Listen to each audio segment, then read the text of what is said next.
Okay. Hi, Joe. Nice to meet you. Thing. So for today, we're going to be doing a life career assessment. Just kind of see where you're at. We're going to be talking about some of your current jobs, some of your past jobs, a little bit about your history, and then maybe work about where you want to go from here. I know you're talking about retiring in a couple of years, so maybe we could figure some of that out. Okay. Okay. Awesome. So we're gonna start off with your current job or jobs. Jobs. Just describe to me whichever one you want to talk about first. Well, let's talk about the hospital. Okay. Hospital. Full time, correct? No, part-time. Part-time. Yeah, half-time, and my partner Aaron is half-time. Okay. It's a heavy thing to try and do full-time. Over there. I can imagine juggling with all your other jobs. If I was full-time, I'd have to only do that one, I think. Because that's a lot of emotion. Right. There's a lot of life-changing stuff that goes over there. I can imagine. So for at the hospital, could you just give me your job title and then some responsibilities that you have there? I am an art therapist. Of course. And my primary responsibility is to provide healing art or expressive arts services for patients, family members, and caregivers. We try to focus on life-changing illness. We belong to Cancer Care. Okay. Cancer Care shares us. So besides cancer, we do stroke, we've done traumatic brain injury. Mm-hmm. We've been a lot of places. The whole thing, huh? They will stretch the boundaries of what's a life-changing illness just to get us in the door sometimes. Alright, just give me a second to finish writing this. Alright, and then what do you like about I love being an art therapist there because the whole place is based on the open studio model. Can you talk a little bit more about that open studio model? The open studio model is really an opportunity for anyone who's engaging in the art or the art therapy to have access to a wide range of materials. And I like that because every person is different. It adds a great deal of diversity. Okay. And lets people be themselves. So you like that? I do very much. You like having people be themselves? Okay. Cool. Sometimes people at the hospital see us as the ones who play all day. Mm-hmm. And that's awesome. It's awesome to know just the person who plays all day. Getting paid to play all day, right? Exactly. We're also starting to do some research there. Really? Is that Oh, something you enjoy? I love doing research, yeah. I think I'm a scientist at heart. I like to know why and trace those channels back. Anything else that you enjoy there? Atmosphere, maybe, or? Yeah, well, the hospital was based on Plaintree. I think I told you that before. And Plaintree was a model started by a patient who had care out in Southern California who really noticed that when places felt like home, Mm-hmm. that healing happened faster. And, that's the healthy life, healthy death. There are both, believe it or not. And the Plaintree model really helps the whole atmosphere to feel comfortable. We've brought in, people can bring their own pets in. Really? Mm-hmm. So, like, patients can bring in? Whatever makes them feel at home. Homey? Because, yeah. Priests with that incense, all kinds of things. And then dislikes. Is there anything you dislike about working there? You don't have to. No, you know what? I don't. It's a big system. Mm-hmm. But we've carved out a nice little hole in it, I think.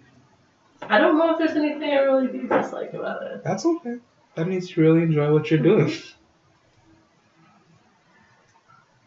Alright, thank you for that first experience. Next, we're going to talk about your other job that you currently have. St. Mary Louis. St. Mary of the Woods. Mm-hmm. You are I am associate professor associate professor. and director of the art therapy program.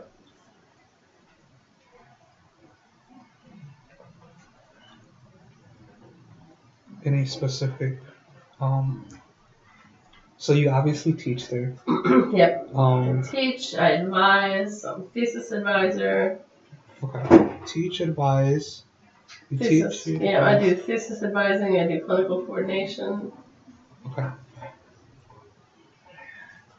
Advising, clinical coordination. Yeah, supervise faculty. Really? Well, you do a lot there. Yeah, it's because I'm the director. It borders on some real administration stuff, which is nice because it gives me a good experience. Right. You know, I'm chairing committees. Mm-hmm. So do you enjoy that? It's not hard.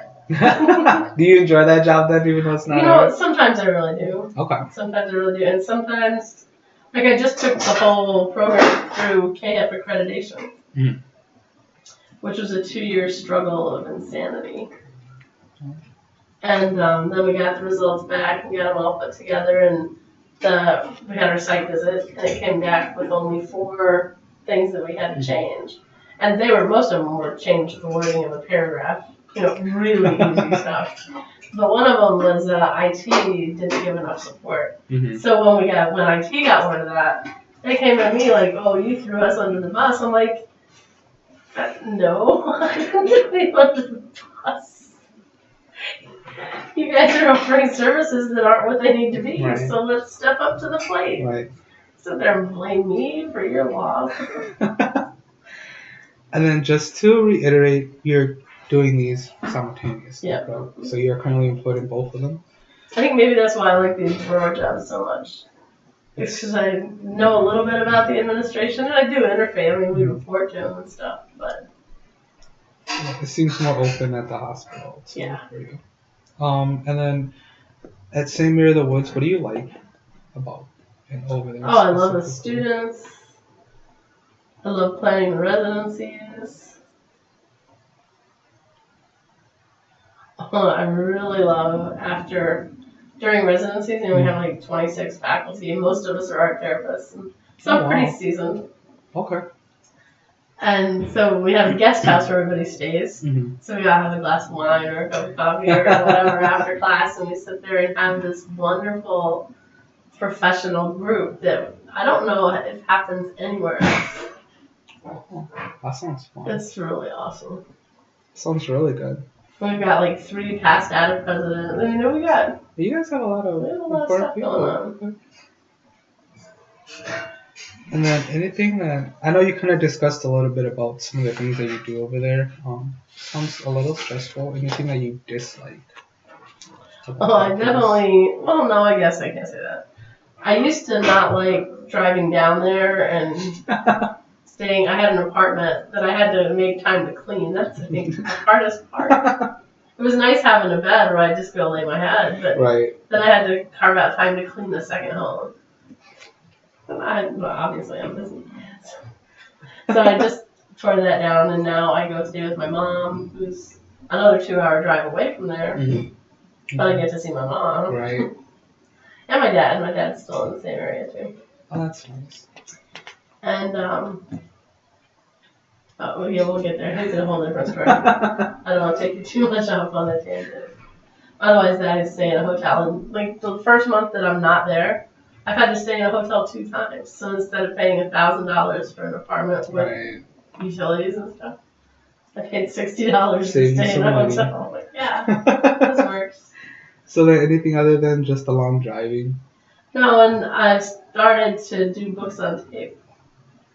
Okay, so then which is really nice. Just kind of takes all the stress away from the driving then. Good. And it does my reading for me. Yeah, totally.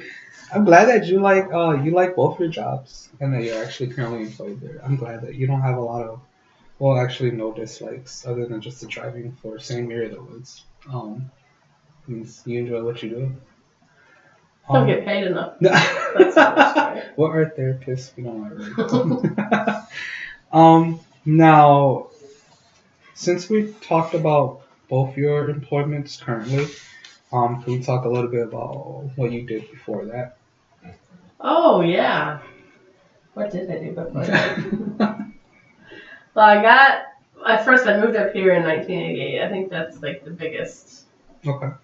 change because I was a student. I was going to GW, but my grandma got sick and needed a pacemaker, so I came up here. Okay. And that's when I went to Colonel's Church. Oh.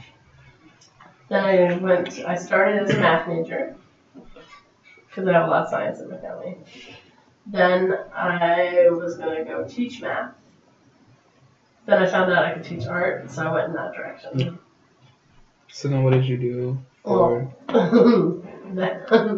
Then I got my first student teaching assignment, and I found out how bad I was in classroom discipline. So I ditched that major real fast. And I ended up graduating with my BFA in painting and ceramics and my minor in psychology. Okay.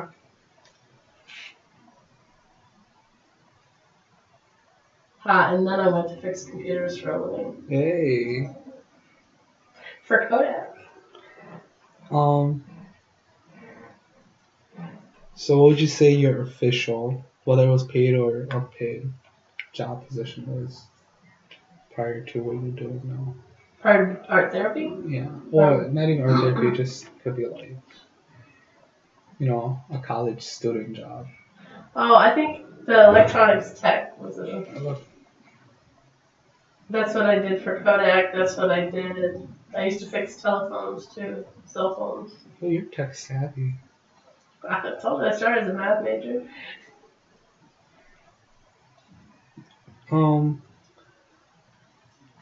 Is there anything that... Okay, so what did you... So, as an electronic tech, you said you fixed telephones. What else did you do? I fixed computers. You did, so just like technology work? Yeah. But the thing is, I was fixing computers for Kodak, and then digital film came out. And so we all got laid off. But I got a nice package. That's how I got my art therapy degree, actually. Oh, nice. Alright, and I totally butchered Kodak. I know I could spell that. Okay. What did you like about the job? I don't know if I did like the job. Uh-oh. I was good at it. I could do it.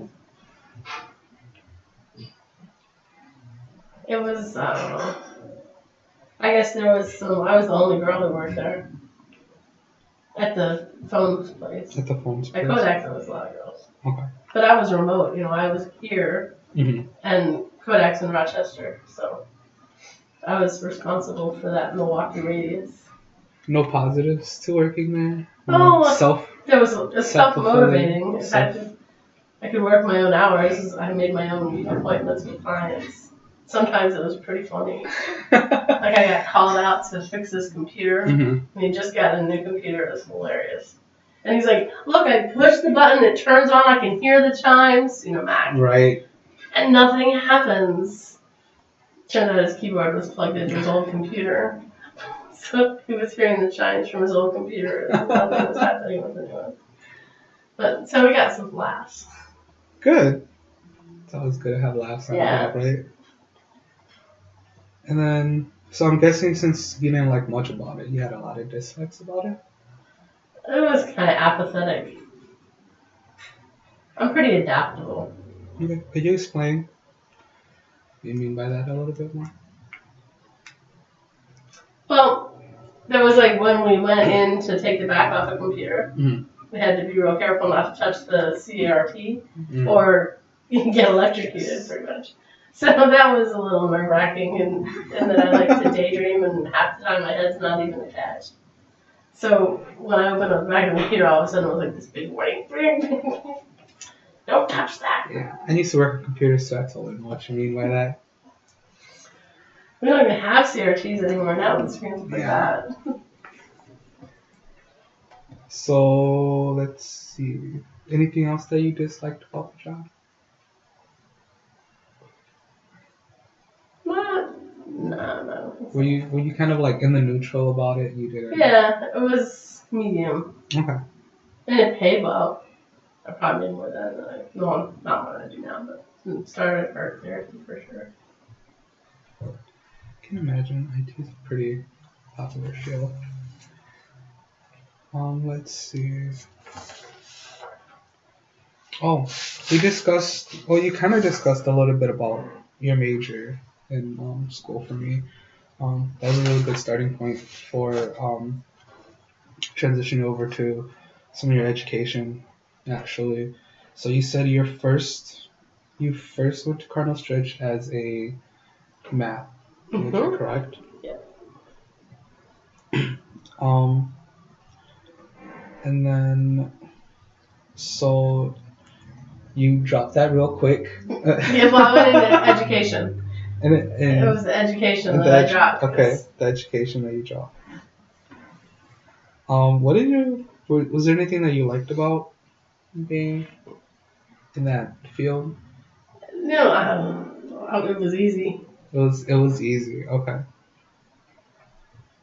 But I think if you think about like the flow state, Mhm. it was easy, so there wasn't much of a challenge. Mhm. So it's boring. Is that a dislike or is that a like for you?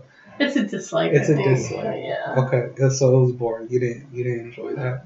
Because like when I'm in a painting studio, there's enough challenge that it keeps me engaged. Mm-hmm. And it'll be 3 o'clock in the morning, and we're like, oh crap, where did my day go? How did you do as a math major? Did you do really good? I graduated like magna cum laude, not summa, but magna. Wow. So I'm a pretty good student. My grandma told me when I was a kid, of course she was raised in the Depression, she says, education is the only thing they'll ever take away from you. So you see where I am now. Yeah. Anything else that you liked about it other than it being easy?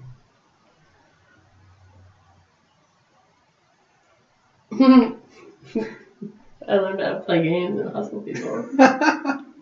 That's fair. That's fair. I'm pretty good at pool because I know my angles. And speed and velocity, all that. Does that come into how you play people? And poker. I'm pretty good at reading the odds in poker. So you And their geysers they don't expect somebody with long blondish hair to. So you learned a lot from being. Where did you say you got this? The math major. I started at GW and I finished at Cardinal Stretch, but it's just transformed. GW was a pretty high-end school. Cardinal Stretch was much cheaper. Where is GW at? Washington, D.C. It's George Washington University. Okay. All right. And then you moved here in '88. Mm-hmm. Finished at Stretch. As a math major, and then it being boring. Is there anything else that you don't like about it? The people are much more colorful when I got into the arts. Okay. So these people. There was a lot more. Not that there wasn't diversity, but people are freer. Freer. In the arts. Okay. So then it was kind of not strict, but maybe. There weren't as many rules. Okay. And I don't mean that in a physics sort of way. Nobody. But I guess the boundaries, if you look at it like containment, math is a pretty finite container. Right. And the same container exists for the arts, but people are allowed to go anywhere from it. Okay. Fair. That's fair. And since we just finished discussing math, let's talk about your transition over to your ceramics and psychology minor. Do you mind if we talk about them both at the same time? Oh, that's fine. Because it was simultaneous. Well, the psychology minor really came from the education. Okay, so that's where it's done. Yeah. Okay. So I went from math into math education. And to get education degree, you got to take like developmental psychology, educational psychology, psychology of exceptional children, all that. Mm-hmm. So it was only taking one more class to get me to the minor. Okay. That's is that why you did it? Yeah.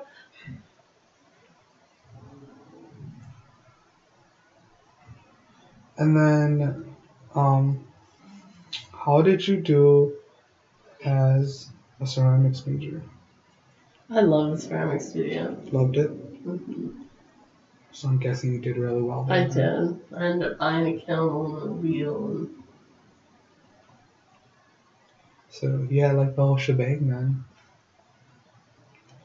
With the art education, I did a lot of art classes. So I had all the introductory ones. Figure drawing, I really like figure drawing too. Oh, you're lucky. Figure drawing. Wish I could have done that. Well, that actually comes from the math, believe it or not. Wow, really? Yeah, because when I was in high school, or middle school really, I used to get really bored in class. So I would draw sketches of my teachers. Okay. Because that way they would think I was paying attention. Right. And I was somewhat, because I did get good test scores. See, then you're fine. You did great. Let's see. And then for your psychology education, I'm guessing you did really well in that as well. And Dr. Austria. She was my primary.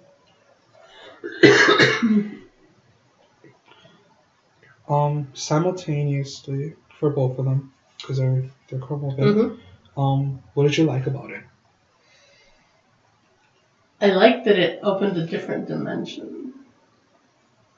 It's like science, but not that finite science. Human behavior. It has humanity. Yeah. Physics with humanity, maybe. That sounds interesting. You make everything sound so interesting, Joe. Everything is interesting. That's the scientist in me. And then any dislikes?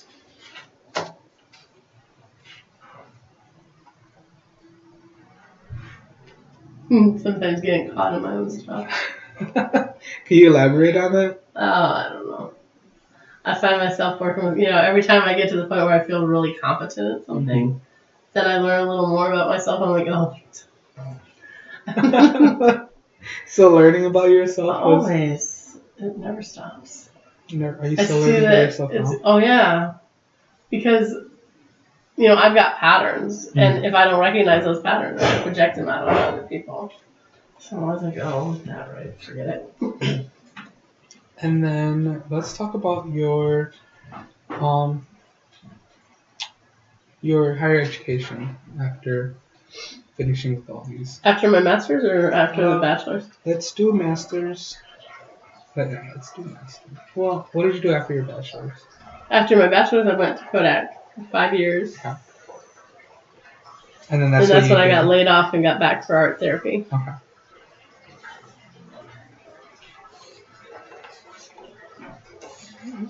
There it is. Okay. So you were at Kodak for 5 years, and you got laid off? Yep. And then you went back? For my master's of science, I think, in art therapy. MS in art therapy, correct?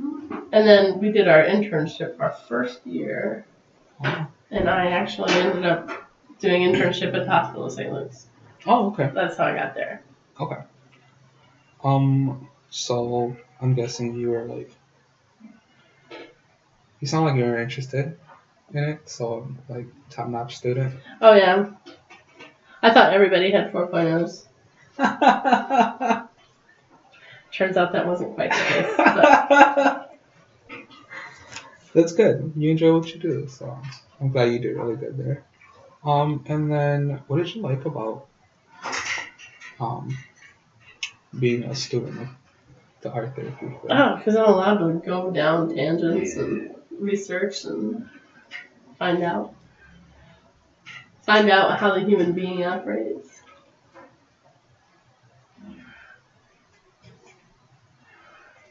Anything that you dislike?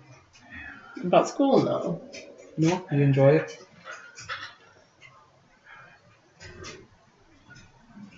Student loans. I don't like student loans.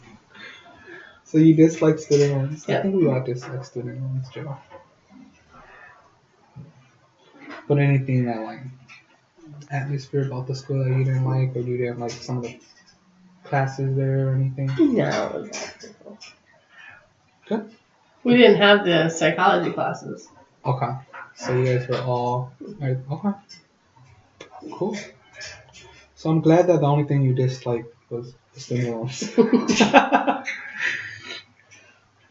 I think because you have your master's, PhD. Yep. Working on my second PhD. All right. So let's talk about your first one first. Okay.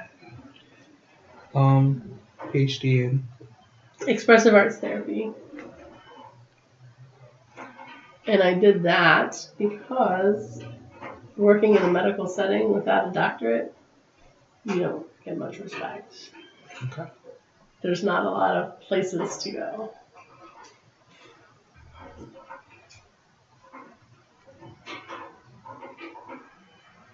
Where did you get your PhD from? Leslie University. Leslie University. Anything you liked about it? It was hybrid residency, and there were people from all over the world in my cohort. So that I super liked. You enjoyed the diversity. Right? Yeah. Anything else? The subjects. It was also diverse professionally because it was not just art therapy. It was music therapy. We had a lot of music therapists in there. Drama, dance, psychodrama. Cool. So you got to meet like a wide range of people. Awesome. Pretty interesting. I didn't like that it was in Cambridge, Massachusetts, because that's just So what's again the distance? hectic, yeah.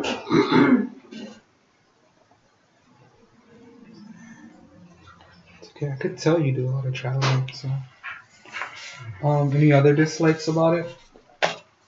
No, I don't think so. No dislikes other than it's again just the distance. Okay, now here comes the fun part. Okay. Okay. Next we're gonna talk about relationships and friendships. So just real quick, you can like list this off if you want. What do you like to do on your free time? So leisure activities. I like to go see movies.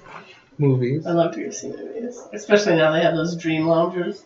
Is that what you're all about? Anything else? I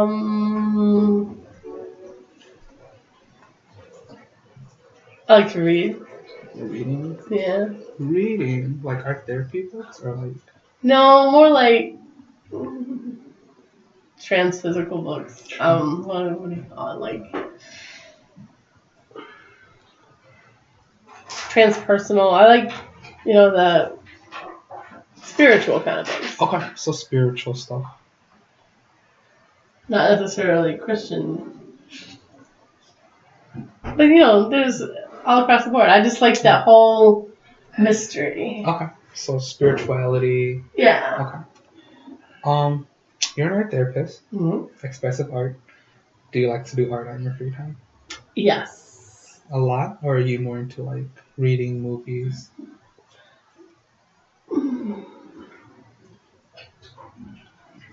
I think because I do so much art professionally, it's nice to turn it off. Okay. And give it time to rest. Right. I do paint all the time, and I get lost in it. But, yeah, sometimes it's just good to chill out and isolate. Let somebody else do the work. Social life. Do I have a social life? Oh, come on, yeah. Yeah, I do. I got some friends. Sometimes we travel to a casino and play. Mm-hmm. So, casino with friends. Do you have a big group of friends, or are you more?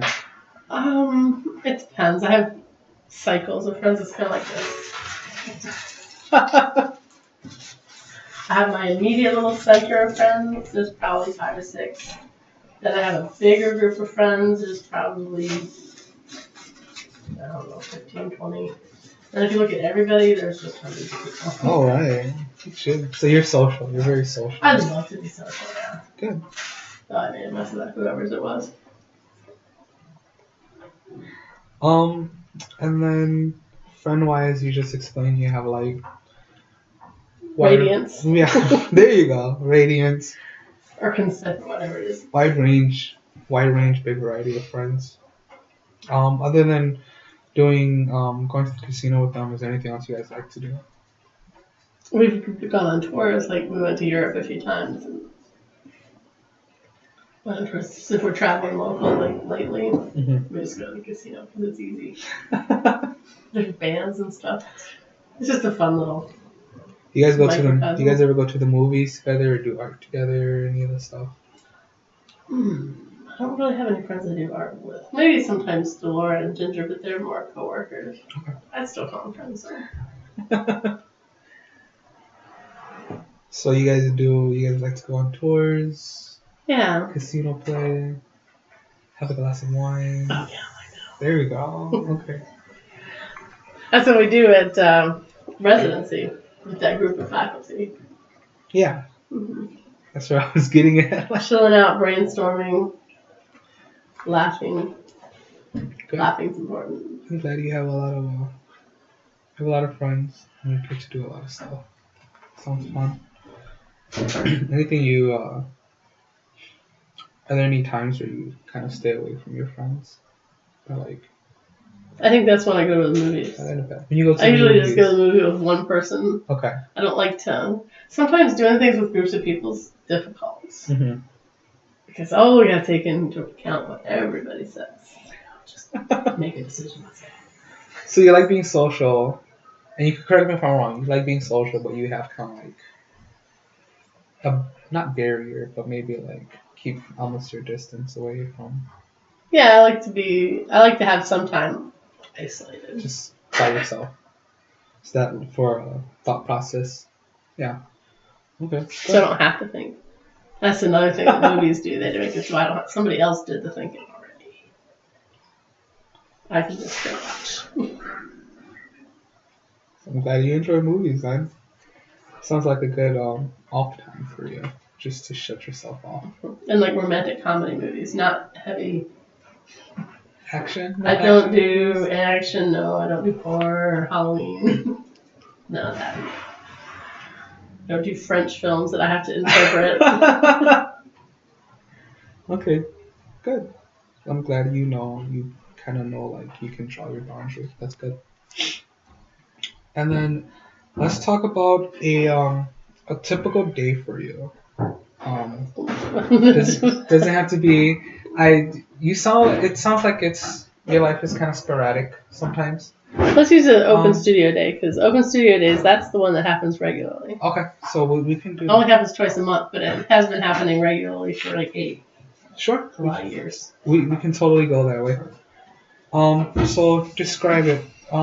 Discussion is from like when you wake up. So I usually wake up late.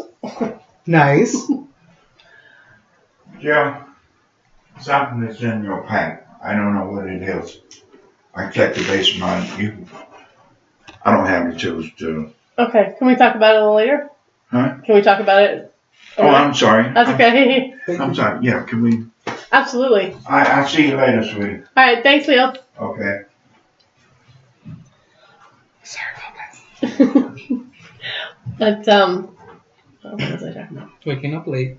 Oh yeah, waking up late and then brushing my hair on the way out to the car.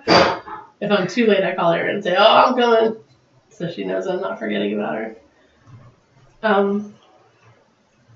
Then we make sure that we have everything on the cart that needs to be on the cart. Okay.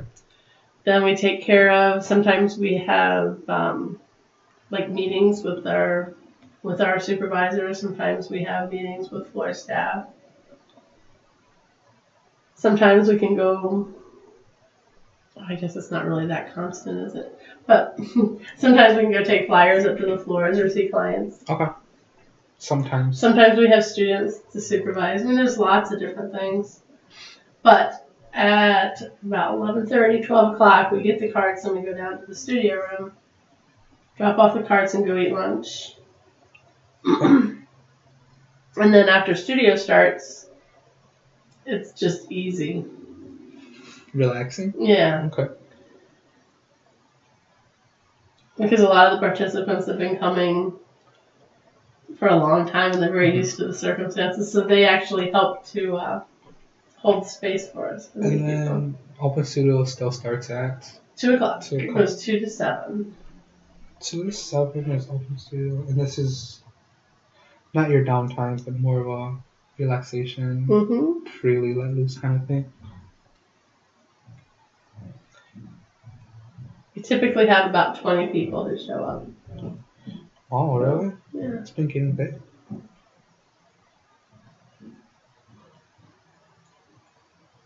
That's good.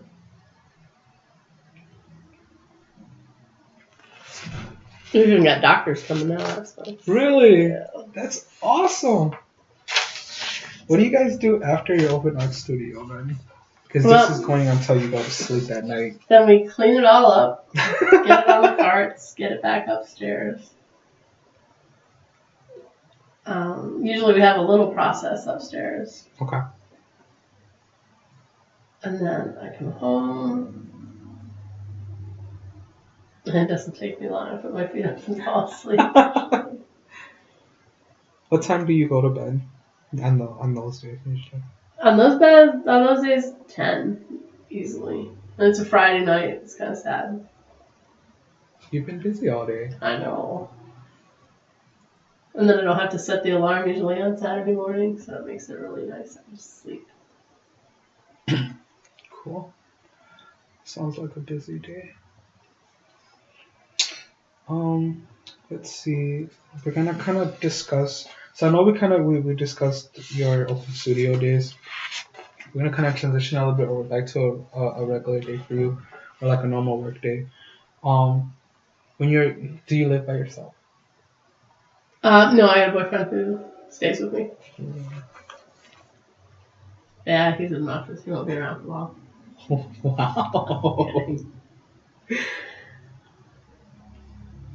Wow. So we're gonna kind of discuss a little bit about your personality dimensions. We're just gonna go real quick down here. Are you dependent on yourself a little, or are you dependent on others, or are you a little independent? So I'm pretty independent. You're pretty independent. Mm-hmm. You like to do things by yourself. A lot of times, yeah. Do you see a problem with that? Mm-mm. No. You're a strong woman. There you go. I just saw Keanu Reeves did a whole thing on it doing this one.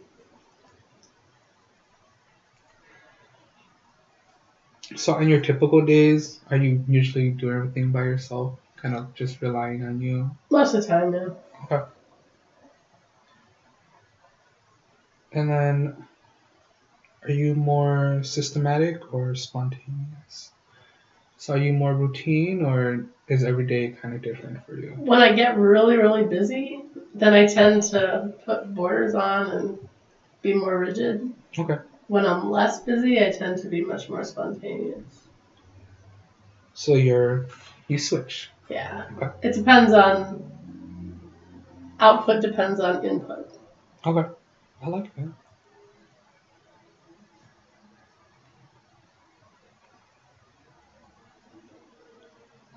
Can you repeat that again? Output depends on input. Output depends on input. Nice. I like that. I might steal that from you. No problem. Have at it. Good. So you sound like you're a really independent person then. So your boyfriend's just there because they like him. Yeah, I guess so. Sometimes he's a boyfriend, sometimes he's just a roommate. Okay. He needed a place to exist, so that's what he does. Good. Now we're gonna transition over because I think I've got to know your typical day pretty well. I'm gonna transition over to some strengths that you have. Okay. I don't need a whole bunch of them. I just need 3 of your strongest. 3 of my strongest. I think because I was raised Montessori, that I am able to hold space in such a way that allows people to be themselves. Okay. I don't have to have a structured, this is right and this is wrong, this is the way I want you to be. Mm-hmm. Good. You do have that strength, by the way. Oh, thank you. Second strength. I can make sense of things pretty clearly. I think I'm pretty intelligent. Intelligent, I gotta balance it into it too. You're intelligent. I agree with that. You're very smart. And then your third strength. Resourceful and creative. Resourceful. Could you elaborate on If something's going wrong, that? Uh-huh. I can usually find 2 or 3 different ways to approach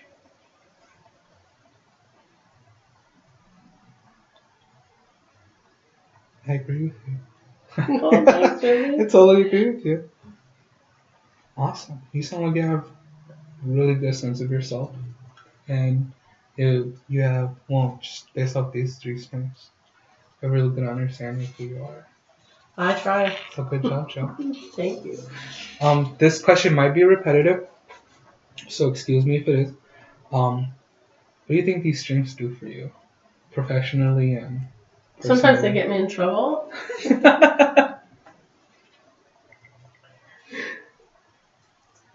That whole philosophy of asking forgiveness instead of permission. I don't know. I think they help me to earn the respect of administration. Job wise? Yeah. Okay. They allow me to find enough similarity between the roles that I play in the world to make them congruent. So I don't have to, I don't know, it's not like wearing so many hats. It's like wearing the same hat but putting it in different directions. Like your explanation of it, because Yeah. these are really good strengths that you have. And then, so now we talked about your strengths. Here's the hard part. Let's talk about some of your obstacles. Oh boy. Hard-headed. Is that your first one? Yes. Sometimes it takes me a little while to figure out when I'm in a power struggle with somebody. Once I can figure it out, I can rise above it, but sometimes I get in so far, it's like, oh, get me out of here. Alright, you're hard-headed. Mm-hmm. I have temper sometimes. Temper. Like trouble controlling temper? Or are you just like hot-headed sometimes? Maybe, I don't know. Let me tell you my story about painting. Okay. I was painting, it wasn't going right. It wasn't going right at all. So I ended up throwing it out in the front yard and then I stomped on it. But what was funny is after I stomped on it, then it kind of took on that phenomenological thing, and then it turned into this really great painting that I love. Great. So I think things have to break in order to get better. And sometimes maybe that's one of my tempers. It's like time to stop. So the good comes from Change the the bad. direction. Yeah, maybe. Okay. And then your third obstacle. I think I'm over. Oh, I don't want to say over hopeful. There's never too much hope. Over optimistic. Sometimes I think I can do more than I can. Okay. Or I bite off more than I can chew. We'll go with the old cliche as long as we go with them. Bite off more than you can chew. Yeah. I want to do everything, so I can say no if I don't want to do it. Problem is I really want to do it. You're optimistic. Remember? Alright, so how are you affected by these then? Sometimes I get overwhelmed, and I remember how I said when I have too much to do, then things start to get more analytic and less spontaneous. That would be the biggest thing. Is that a downfall for you sometimes? Sometimes, yeah, because I like to just be free. And I'm the only thing tying me down. You express that a lot. Likes to be free. So this one is, how can you relate some of your obstacles to your strengths? Or how can your strengths sometimes, or maybe even overcome some of these obstacles?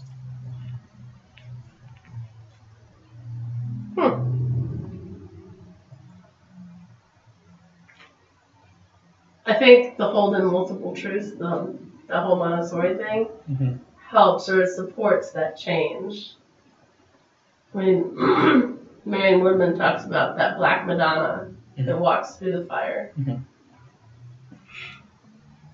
So I think that ability to think outside of the box really helps that. With all of these Yeah. obstacles? Okay.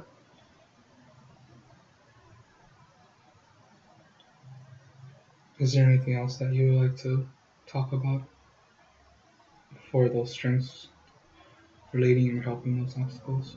Maybe the recognition. I practice as a constructivist, so there's not a real absolute reality, Mhm. and sometimes reminding myself not to take things so seriously. And also, multitasking. Because when I take on a whole lot, sometimes they start to get related, Mhm.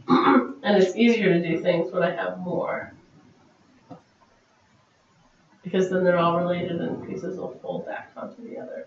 So you kind of like the stress? Yeah, I think so. And it's more of a eustress than a distress sometimes. Oh, good. Like getting thrown in this research committee chair. That'll freak me out for a little while. I think a really good example you had was with your temper. That example with the painting. I think that deals a lot with your intelligence. Actually, was one of your strengths where you just kind of. It's self-fulfilling prophecy. It just happened, Joe. You knew you had to get mad at it before it became your piece. I suppose. All right, so that's pretty much it. I'm glad we talked about your strengths and some of your obstacles. Is there anything that you learned? Just a little self-reflection. Yeah, you gave me a little bit of a back step so I could look at it in a bigger range. Because right now is one of those times when I got a lot of stuff going on. It's midterm. I just finished grading. I only got 2 more days of midterm left. Sounds stressful.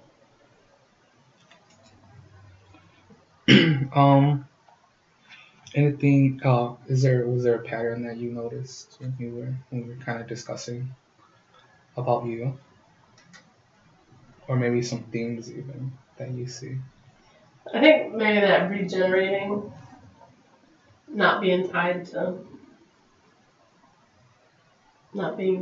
patterns. Not being tied to patterns. And that's cycle. You know, humans get that cycle. Mm-hmm. So I see a lot of that in what we're talking about. Because even from being a math major, my math still comes up. All right. Good. Is there anything else that you learned? Or maybe even insight I'm sure on yourself? probably a lot, but I'm not sure what it is. Just not processing right Yeah. now? Okay. You, if you process something, it'd be great if after this, text me or call me. Absolutely. Yeah, totally. And then, let's see, agreement on some of your life themes. I think we can both agree, and you can correct me if I'm wrong, if you are an optimistic person. Usually, yeah. Who sees, I guess you can say, see the good in a lot of things.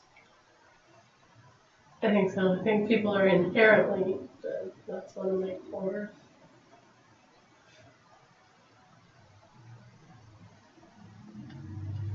And I think there's good in every person. Every person. Yeah, that comes out a lot these days. All my Democratic friends think I'm Republican, all my Republican friends think I'm a Democrat. Whatever.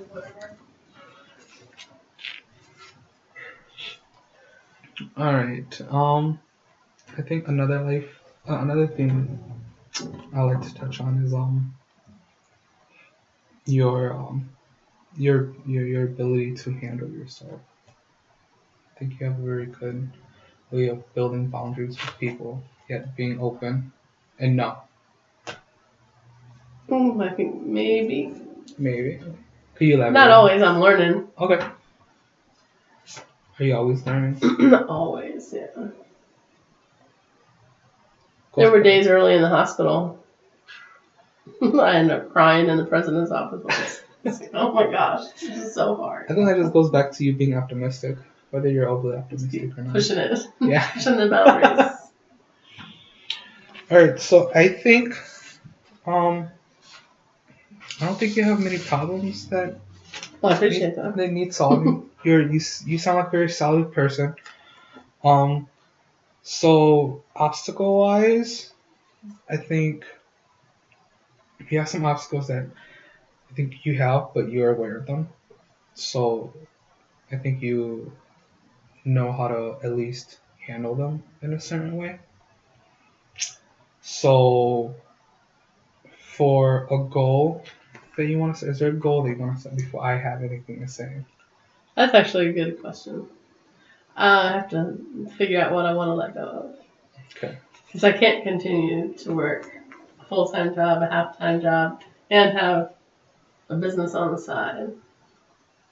So something's going to have to give way. Making a cut. Yeah. I'm not saying tomorrow, but Right. And then you kind of talked to me a little about seeking retirement in a couple of years. Is that something that you would want to talk about? Well, I think a lot about figure. where I would want to be. Would I want to be half-time at the hospital and then, because I'm not gonna stop working. Okay. I'm not. Well, eventually maybe I will. But I don't see retirement as stopping. I see retirement as kind of having one job. Okay. Maybe teaching without the directing, or just working at the hospital. Okay, so just something to keep. Just like one thing, yeah. Okay. Because I don't want to let my mind just go off the deep end. Good. I think those are really good goals. We can totally work on that if you would like to. So thank you for the help on your career assessment. No problem. I'm hoping that maybe did a lot of talking. I'm very person-centered. You did a lot of talking. I'm glad that you did. I got a lot of information. I also think that you don't need a lot of help. I think you're fine. If you think of anything for somebody, just some more stuff that you want to talk reflection? about. Yeah, just Sure. reflection, processing and stuff. I'd be more than happy to hear them all. Thank you, Shirley. And then, so thank you for that. And then now we're just gonna do real quick. I don't know if you ever heard of it. I know we've done genograms and stuff before, but we're gonna do what we call a career genogram. Okay. And like I asked prior, I asked if you can get us some information on family members, siblings, parents, grandparents. This is going to be a 3-generation genogram, and it's career-wise, so their occupation, and then just their age, birth year, death year, if they're no longer living. So it's going to be you, your parents, well, you and your siblings, your parents, and then your grandparents. Okay. And the purpose of the genogram is just, it's a visual for you, just kind of see where you're at, where everyone else in your life is at, and kind of maybe see why you chose this career, or if you want to shift over to a different career, like maybe you just, because you said you only want, maybe in a couple of years you only want one job, you don't want to officially retire. So maybe you can have a little bit more insight about why you picked that, or why you want that, okay? So we're gonna start with, and I don't want to make it sound like it's not you, we're gonna start with your oldest sibling. Yeah, that's my sister Lynn. Your sister Lynn. And I'm the oldest. And you are the oldest. Okay. So let's do you first, Joe. And it is circle for females. We're gonna do Joe. And then next is Lynn, my Lynn, sister. your sister. Can you spell her name for me? Lynn. Okay. I didn't want to butcher that. That's okay. And then after that is Ross. Ross. Ross. Boy or Boy. boy? I've heard a couple male and female ones. And then Todd. 2 D's or 1 D? 2. 2. That's my mom's and dad's pattern. Consonant vowel, 2 consonants. Oh, really? Okay. And we had to point out that they did them alphabetically. Is it just the 4 of you? Yeah. Okay. So I'm going to start with you real quick, okay, Joe? You are age. I know it's not I'm nice to ask 56. for age. You're 56. Mm-hmm. You were born 1962, January. So 1 birthday birthday? 22nd. 2262. Mm-hmm. And you are an art therapist. Yep. Ooh. And then how about your sister, Ellen? My sister was born August 31st, 1963. Okay. And she is a technician for the Navy. She reads the weather satellites. She's got a satellite she keeps in orbit. Yeah, it's funny. She dropped out of high school and then did an apprenticeship with my dad, and she's still at the same place. Wow. That's super cool. I like her job. It's pretty fun. How about Ross? Ross is a retired military. He has a business now, persistent surveillance systems. I don't know what it is, but he flies around and takes pictures so that they can backtrack and solve violent crimes. Really? Mm-hmm. He developed the process when we were at war in Iran, and he developed this Awesome. system with the crew. How old is Ross on his birthday? Ross is May 8th, 1965. And then Todd. Todd is a radiation oncologist at Johns Hopkins. Radiation oncologist. Cool. And he was born October 14th, 1968. He just turned 50 like 2 days ago. Hey. All right. Somebody gave him a box of 50 pieces of bubble gum, 50 blows. I was like, oh my gosh. All right, next we're going to talk about your parents. Our parents. My parents are divorced, but my dad was a physicist. He was actually a rocket scientist. He designed rockets to send up to the sky and sample the universe. Or sample whatever that space is up there.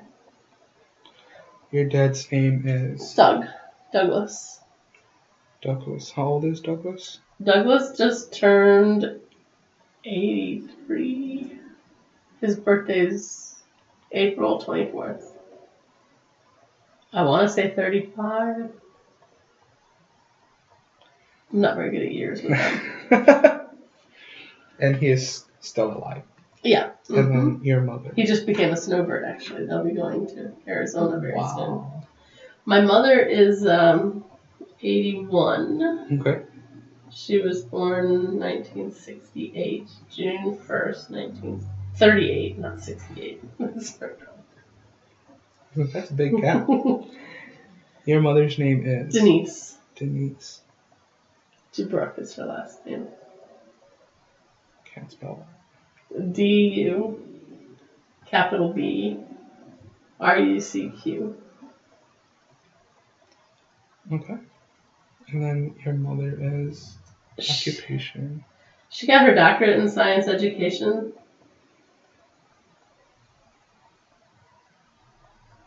But I don't think she's really not worked full time. She calls herself an inventor. She's got her stuff. All right, now let's do. We're gonna talk about your parents' siblings real quick too. Okay. Is anyone you'd like to start off with first? Well, my dad's got one brother. Okay. His name's Bob, and he's young. I think he's 5 years younger than Dad. I don't know his birthday though. Okay, that's fine. Do you know what Bob does?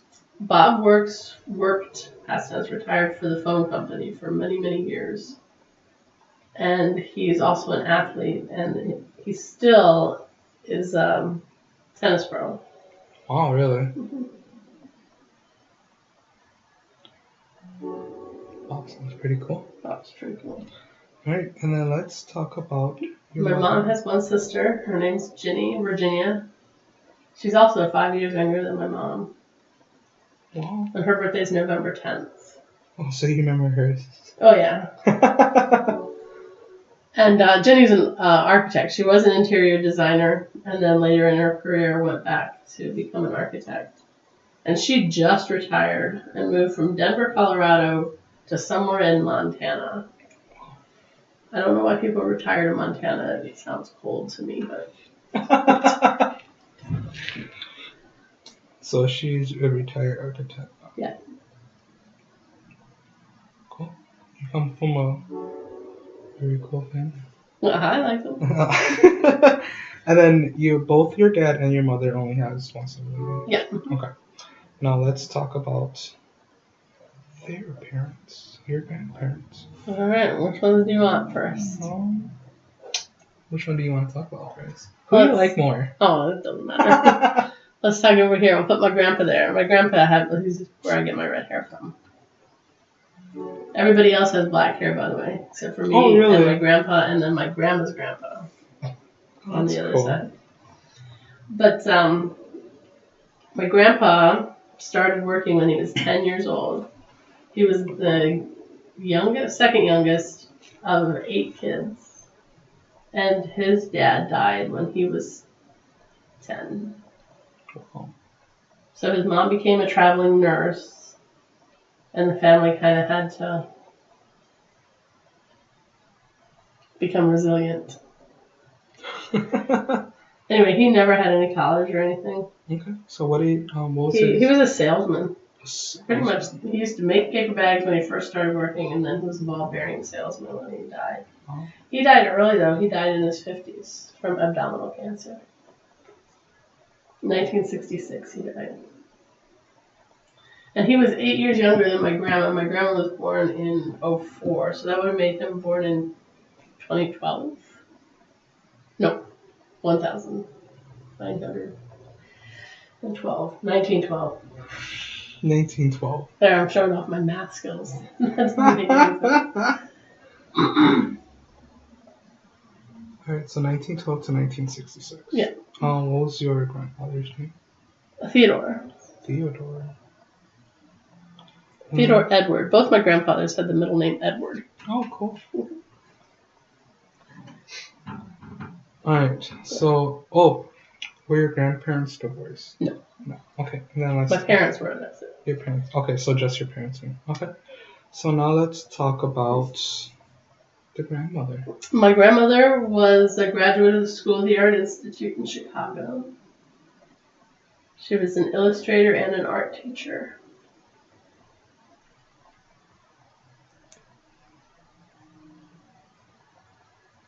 But she stopped working when they got married because there was a rule that there could only be one income, and my grandfather was flat-footed, so he couldn't be. Oh, okay. He couldn't be enlisted. So is your grandmother still alive today? No, she died a couple days before her 99th birthday in 2003. She's the one I moved up here for.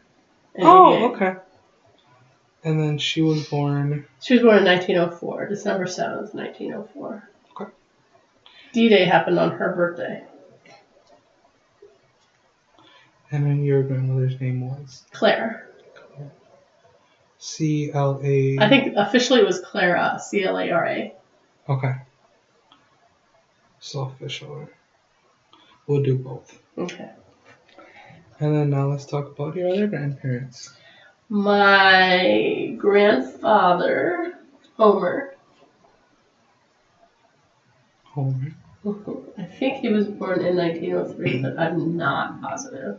He was a chemist. He got his, he actually worked for DuPont and was part of the team after they invented nylon. He was part of the team that worked on that. And when he was older, when he was retired, they used to invite him to think tanks out in Vegas. Oh, that's cool.